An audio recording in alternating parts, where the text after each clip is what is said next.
Listen to this. അതിനകത്ത് യാതൊരു സംശയവുമില്ല. ജയിക്കാൻ വേണ്ടി വ്യാപകമായി ഞങ്ങൾ വോട്ട് ചേർക്കും. ഞങ്ങൾ ജയിക്കാൻ ഉദ്ദേശിച്ച മണ്ഡലങ്ങളിൽ ഞങ്ങൾ ജമ്മു കാശ്മീരിൽ നിന്നും ആൾക്കാരെ കൊണ്ടുവന്ന് ഒരു വർഷം താമസിപ്പിച്ച് വോട്ട് ചെയ്യിപ്പിക്കും. ഒരു സംശയവുമില്ല. He's saying it. He knows it. And we've proved it. ജയിക്കാൻ വേണ്ടി വ്യാപകമായി ഞങ്ങൾ വോട്ട് ചേർക്കും. ഞാൻ പറഞ്ഞ മനസ്സിലായില്ല. ഞാൻ പറയുന്നത് നിങ്ങൾക്ക് മനസ്സിലാവുന്നില്ല. ഞങ്ങൾ ജയിക്കാൻ ഉദ്ദേശിച്ച മണ്ഡലങ്ങളിൽ ഞങ്ങൾ ജമ്മു കാശ്മീരിൽ നിന്നും ആൾക്കാരെ കൊണ്ടുവന്ന് ഒരു വർഷം താമസിപ്പിച്ച് വോട്ട് ചെയ്യിപ്പിക്കും.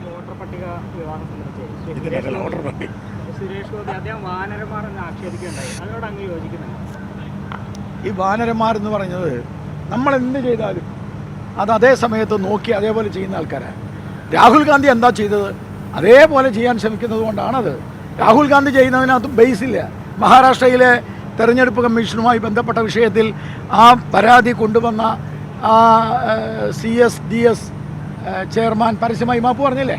പക്ഷേ എന്നിട്ടും രാഹുൽ ഗാന്ധി അത് ഉയർത്തിക്കൊണ്ട് നടക്കുകയാണ്. അപ്പോൾ അതേ പ്രവൃത്തിയാണ്. ഞാൻ ചോദിക്കട്ടെ, സുരേഷ് ഗോപിയുടെ തെരഞ്ഞെടുപ്പിൽ 74,686 വോട്ടിനാണ് അദ്ദേഹം ജയിച്ചത്. ഇവർ മൊത്തത്തിൽ പറയുന്നത് ആകെ 86 വോട്ടാണ്. 86 കള്ളവോട്ട് ചെയ്യുന്ന ഒരൊറ്റ ചോദ്യം തിരിച്ചു ചോദിക്കാം. 4,16,000 വോട്ടായിരുന്നല്ലേ കോൺഗ്രസിന് കിട്ടിയത് 2019? 3,27,000 കുറഞ്ഞില്ലേ? 90,000 വോട്ട് അവിടെ പോയി. അത് അവർക്ക് ആര് വോട്ട് ചെയ്യുന്നത് ആർക്കറിയാം. കള്ളവോട്ടെന്ന് പറഞ്ഞാൽ അർത്ഥം എന്താ? ഒന്നുകിൽ ഒരു മിനിറ്റ്, കള്ളവോട്ടെന്ന് പറഞ്ഞാൽ അർത്ഥം എന്താ? ഒരാൾ മരിച്ചിട്ട് ആ പേരിൽ വോട്ട് ചെയ്യുക. പണ്ട് നമ്മുടെ CPM-ൻ്റെ ഒരു വലിയ നേതാവിൻ്റെ ഭാര്യ നെഞ്ചത്തടിച്ച് നിലവിളിച്ചില്ലേ, എൻ്റെ ഭാര്യ ഭർത്താവ് ഇവിടെ വന്നു പോയത് ഞാൻ അറിഞ്ഞില്ല, മരിച്ചിട്ട് 1 മാസമായി.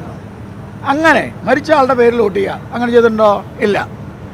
പിന്നെ ഒരാൾ 2 വോട്ട് ചെയ്യുക, അയാളുടെ പേരിൽ വോട്ട് ചെയ്യുക, വേറൊരാളുടെ പേരിൽ വോട്ട് ചെയ്യുക. അങ്ങനെ വോട്ട് ചെയ്ത് പരാതി ഉണ്ടോ? ഇല്ല. പിന്നെ എന്താ ഈ കള്ളവോട്ട്? നിങ്ങൾക്ക് ഏത് വിലാസത്തിൽ വേണേൽ ആൾക്കാരെ ചേർക്കാൻ അതിലർത്ഥമൊന്നുമില്ല.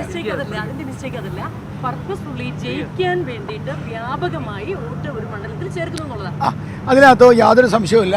ജയിക്കാൻ വേണ്ടി വ്യാപകമായി ഞങ്ങൾ വോട്ട് ചേർക്കും. ഞാൻ പറഞ്ഞ മനസ്സിലായില്ല. ഞാൻ പറയുന്നത് നിങ്ങൾക്ക് മനസ്സിലാവുന്നില്ല.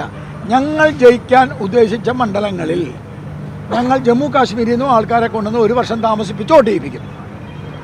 ഒരു സംശയമില്ല. അത് നാളെയും ചെയ്യും. വിലാസം വ്യാജമൊന്നുമില്ല. അല്ല, അതൊക്കെ 1-2 വല്ല തെറ്റിദ്ധാരണയും, ബാക്കിയൊന്നും അങ്ങനെ വന്നിട്ടില്ലല്ലോ. ഞാൻ തൃശ്ശൂർക്കാരനാണ്. അങ്ങനെ ഒരു വീട്ടുടമയും പരാതി പറഞ്ഞിട്ടില്ല. ഏതോ ഓരോ സ്ഥലത്തും മറ്റോ. നിയമസഭാ തെരഞ്ഞെടുപ്പിൽ ഇതേപോലെ ചില മണ്ഡലങ്ങൾ കേന്ദ്രീകരിച്ച് പ്രവർത്തിക്കാൻ ഉദ്ദേശിക്കുന്നുണ്ടോ? അതേപോലെ അതിപ്പോൾ തീരുമാനിച്ചിട്ടില്ല. ലോക്സഭയിൽ ജയിക്കാനാണ് തീരുമാനിച്ചത്. അല്ല, അതൊക്കെ നിയമസഭയുടെ സമയമാകുമ്പോൾ അപ്പോൾ ആലോചിക്കും. ഇപ്പോൾ പറയാൻ പറ്റില്ല. ഓക്കെ.